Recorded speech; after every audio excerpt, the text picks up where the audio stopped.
Viewers, कैसे हैं आप लोग। उम्मीद है आप सब ठीक होंगे।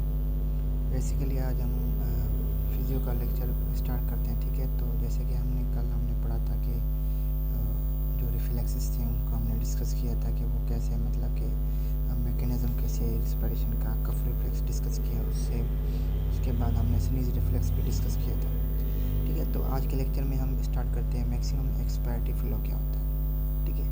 कह रहा है कि जब भी कोई पर्सन एक्सपायर करता है ना विथ ग्रेट फोर्स, मतलब कि ग्रेट फोर्स से जब भी कोई भी बंदा एक्सपायर करता है ना, तो एक्सपायर्ड एयर जो होती है वो हमारी एक मैक्सिमम फ्लो तक पहुंच जाती है, ठीक है, जो कि इंक्रीज़ नहीं हो सकता।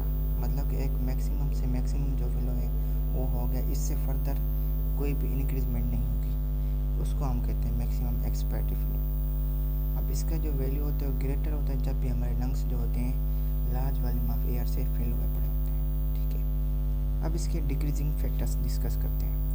सबसे पहले जो हमारी कंस्ट्रक्टिव लंग डिजीज़ होती हैं, जैसे कि ट्यूबरकुलोसिस, सिलियोसिस, काइफोसिस, स्कोलोसिस और फेब्रोटिक पेलुरोसी में ये हमारा एक्सपायरेटरी फ्लो कम हो जाता है, ठीक है। इसके अलावा एयर वे ऑब्स्ट्रक्शन जब हो जाएगा, जैसे कि हमारी अस्थमा और एम्फीसीमा की जो कंडीशन है उसमें भी हमारा ये मैक्सिमम एक्सपायरेटरी फ्लो कम हो जाता है, ठीक है।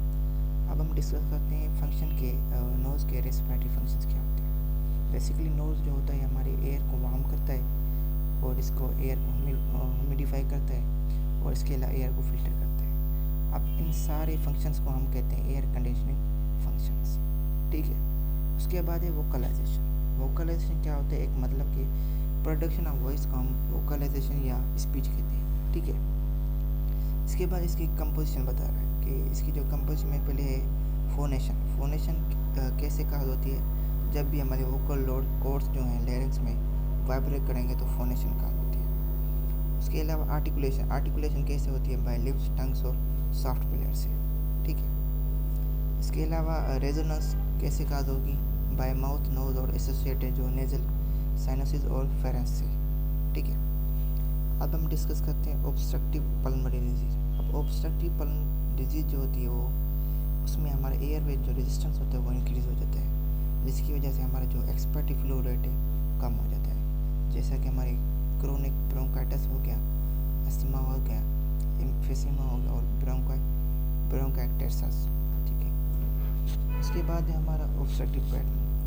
ऑब्स्ट्रक्टिव पैटर्न में क्या होगा कि हमारी जो टोटल लंग कैपेसिटी होती है वो तो नॉर्मल होती है, नॉर्मल होगी या हमारे नॉर्मल से ज़्यादा हो जाएगी। लेकिन जब हमारा मैक्सिमम फोर्स एक्सप्रेशन होगी तो एक्समा मतलब कि नॉर्मल वॉल्यूम जो होगा वो स्लोली एक्सपायर हो जाता है, ठीक है। ये इसका ऑब्स्ट्रक्टिव पैटर्न होता है। उसके बाद है रेस्ट्रिक्टिव पल्मोनरी डिजीज़। अब जो रेस्ट्रिक्टिव पल्मोनरी डिजीज़ क्या होता है, इसमें हमारा जो रिकॉल होता है वो इंक्रीज़ हो जाता है, ठीक है। और उसको हम कैसे मेजर करने, जब भी हमारे आल लंग वॉल्यूम्स में डिक्रीज़ हो जाता है, ठीक है।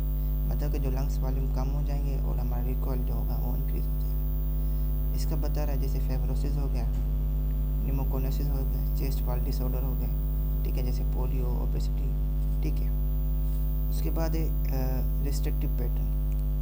अच्छा, जो रिस्ट्रिक्टिव पैटर्न में जो हमारा टीएलसी होते हैं वो सिमिलर हो जाते हैं नॉर्मल से, पर जब भी हम मैक्सिमम फोर्स एक्सप्रेशन करेंगे उसमें as compare to maximum TLC, तो सिमिलर वॉल्यूम जो होता है वो क्विकली एक्सपायर हो जाता है, ठीक है, जो कि कम्प्लीटली नॉर्मल पैटर्न में ज़्यादा हो जाता है।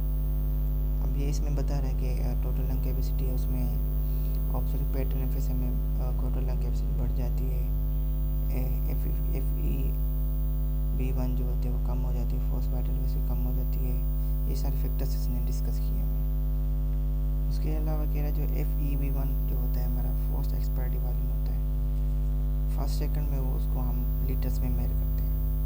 उसके अलावा फोर्स वाइटल कैपेसिटी जो होती है वो डिक्रीज़ होती है जब भी हमारा पल्मोनरी जो फंक्शन होता है वो कम्प्रोमाइज़ होगा, ठीक है। उसके बाद कहता है कि जब भी हमारा FEV1/FVC का जो रेशियो होता है वो एक एविडेंस है ऑब्स्ट्रक्टिव का, किसके, रेस्ट्रिक्टिव पैटर्न से। अच्छा, उसके बाद है हमारी पल्मोनरी सर्कुलेशन। पल्मोनरी वेसल्स हमारी पल्मोनरी आर्टरीज और वेन्स होती है, ठीक है। अब पल्मोनरी आर्टरी जो होगी डीऑक्सीजनेटेड ब्लड लेके जाती है राइट वेंट्रिकल से लंग्स तक ताकि गैसेज एक्सचेंज के लिए, ठीक है। और पल्मोनरी वेन्स जो होगी ऑक्सीजनेटेड ब्लड लेके जाएगी लंग्स से लेके लेफ्ट आर्टरी से। उसके बाद है ब्रोंकल आर्टरीज। अब ब्रोंकल आर्टरी जो होती हैं हमारे डिसेंडिंग टोरस एओर्टा से अराइज होती हैं, ठीक है।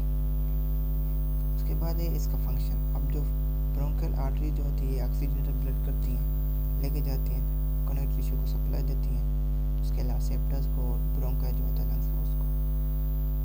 अब कहता कि लेफ्ट वेंट्रिकुलर आउटपुट क्यों ज़्यादा होता है लेफ्ट राइट वेंट्रिकुलर आउटपुट से।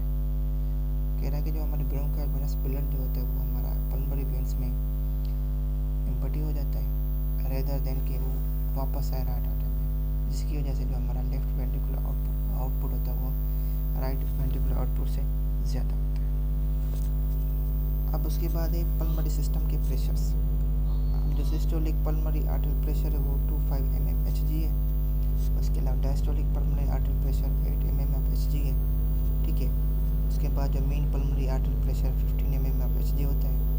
उसके अलावा जो पल्मोनरी आर्टरी में जो पल्स प्रेशर होता है 17 mmHg होता है। उसके बाद है हमारे पल्मोनरी जो कैपिलरी प्रेशर होता है वो 7 mmHg होता है। और हमारा जो लेफ्ट आर्टरी और पल्मोनरी वेनस प्रेशर होता है वो 2 mmHg होता है। इसी के साथ आज का लेक्चर एंड करते हैं। उम्मीद है आपको लेक्चर